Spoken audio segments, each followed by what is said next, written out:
Good morning! Nandito po ako sa office ngayon. Abangan nyo sa Hong Kong ang darating na pasabog ng M Global. Nandito po yung guwapong speakers natin na darating dyan. Yes, abangan nyo kami January 29, 30.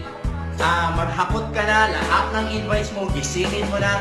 Kami nang bahalang magpapain sa mga prospect nyo. Basta hakutin mo lang. It's going to be bolder, brightest, and better. Maganda na, papagandahin pa, malaki na, malalaki pa. And of course, ang kasama po natin sa January 29 and 30, okay?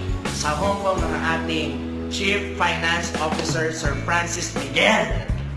Yon! Baba mo yung camera, yan! So, ako yung Chief Finance Officer ng M Global. World class yung business. Tamang-tama para sa inyong managers sa OFW. Naka-prepare kami. This coming Chinese New Year, it will be a year of change. So, abangan nyo kami. Magpe-present kami doon.